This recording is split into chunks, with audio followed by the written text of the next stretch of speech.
get to the fucking thing. Come on, go away. Go away. There we go. All right, hey guys, I'm Matt Lighty, and this is a very brief video describing what my Atlas passive tree starter tree is going to be. My tree. I'm playing a Spectral Helix build, which is Impale, so I'm focusing on certain things. That's going to be why my tree is what it is, but there's also a lot of generic good things to get, especially in Soul Self-Found. So I'm just going to start from the bottom, branch right, and then we'll go to the left, and we'll just discuss it as we go. On the right side, I'm picking up June missions because I want to do Betrayal. That's why I'm pathing through that. Same thing with Expedition. I'm pathing through that because I want to do Expedition. I have two options here. I can either go 1, 2, and then pick up the basically mandatory map nodes, because without these you can't really progress your Atlas in any sort of consistent way.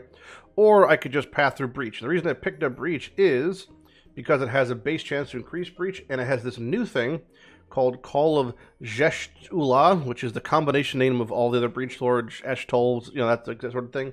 I'm just curious what this is, so I'm just going to pick it up because it seems kind of cool. But yeah, it'd be a lot faster. You could just drop this and path through here if you want to. Back over here, we have more Betrayal. Again, I'm focusing on Betrayal because I want to farm out a Paradoxica. So Bribery is great for base items, which I would like to get Veil items, and this is just nice for having the leaders come in. Come up here, we have Expedition. Again, this is, I don't really, I'm not dropping the nodes because I'm pathing through, but we want Expedition Remnants. And we want Radius and Explosions because it feels great. And then capping off over here with the additional rank from Test of Loyalty. We talked briefly about the map nodes. There's 4 of these on tree. Equals to a chance, when you have all 4 notables, it's a 100% chance to gain 1 rank or 1 tier of map as you're progressing. So again, it's basically mandatory because you have to pick up all 4. But so that was the right side. The left side, coming through, we pick up Essence. Essence is so strong in Soul Self-Found, or in League Start, just especially. And right here, I could either path up the middle, or I could just go left. So it's the exact same amount of points, so I just went left, and I just get some free Alva missions, because it's the exact same points. No big deal. There's the second map cluster. Again, basically mandatory. This one comes with a little chance to add a free craft, which is fine. Cutting right here, we have the extra essences, just more essences on average. And then also Smuggler's Cache, because I would like to focus on heist, especially certain heist contracts, unique ones, naming to get the Fledgling helmet for my build, so heist is very good. I want that heist chance to get Smuggler's Caches. Coming up the left side, we have the end of the essence part for the main tree, which is the chance of things to be duplicated, and also corrupting to not blow up, and also the chance of remnants, so 20% base rate of just having a remnant, which is great.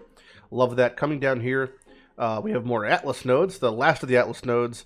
A lot of cool things. Fortune favors the Brave base quant pack and rarity. Quite good. And of course, just some chance to be favored maps, which is nice. I did pick up for 1 point this Keurig mission thing. We don't really know how this is going to feel or be, but it's 1 point. It seemed cool, so I grabbed it. Cutting at the top here, I'm just going to skip these two ones because I'm going to be a longer explanation at the end, but we're going to get the last of the Essence things. They're all 1 tier higher, which really plays really well into the fact that we get them duplicated and the fact that we have a chance for more essences, and also is guaranteed. So that's very, very nice there. We also have all the Smuggler's Cache chance here, and the Blueprint increased drop rate, which is really, really great. So when you do Blueprints, that's fantastic. Looping around the Quant wheel, all these points are 1% Quant, so it's actually really, really nice. And there's the last of my Expedition nodes for my quantity of logbooks and more monsters and more markers, so great, great, great. Now, the last nodes I have here, and I will be having 13 points missing because we're going to assume I haven't done everything in the game. This is just this is like my tree.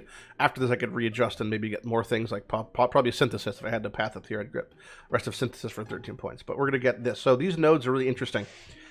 This is the Ruckus, which is the Exiles. All these things have a chance for Exiles to be paired. So a 30% chance of Exiles to appear in pairs. There's an 8% chance that area contains 20. So every map you do, there's an 8% chance, or 12.25% chance, or what? 1 in 12.25 maps. Yes, 1 in 12.25 maps will have a map containing 20 exiles, which on average will be, I think, 28 exiles or 27 exiles, because a third of them will be paired, and all of them will be possessed because of Exiled Will. And all those possessed monsters, because of Unrelenting Torment, will have 30% more quantity, which is fantastic. So that you're just pathing 3 points for 30 quant on all the exiles you're killing that will be guaranteed ghosted from Exiled Will. I just think this interaction is really cool and will be super fun when it does proc. So imagine you go into a map, there's now like upwards of 30, even potentially upwards of 40 exiles, all of them ghosted, and all of them little loot pinatas. That seems really nice for me, especially early league. That is a lot of rare. As we know, the Exiles do drop their full set. They dropped a helmet, a body, weapons, shield, ring. Like, they're a fully setted player, so they drop a full set of gear. That's a lot of rares that you could be IDing, so great value there. But that's my starter tree. So, you know, I'll have a different tree like everyone else will, probably week 2 and 3 and 4 as we progress through the game and get more stuff. But this is my starter tree for League, and this is just a very, I think, basic and nice generic little tree that you could pick up and make some things with. Again, this is 13 points remaining, so this is basically assuming you fill out the bulk of your Atlas and maybe dip into some bossing. But yeah, let me know what you think. Let me know what your plans are for your tree. And don't forget that everyone's plans will be different. Everyone will be focusing on targeting different things, whether it's ritual or breach or whatever it may be. So try to make your tree cater to your own needs, and just make sure you have fun. I'm Matt Lighty. Have a good day. Bye-bye.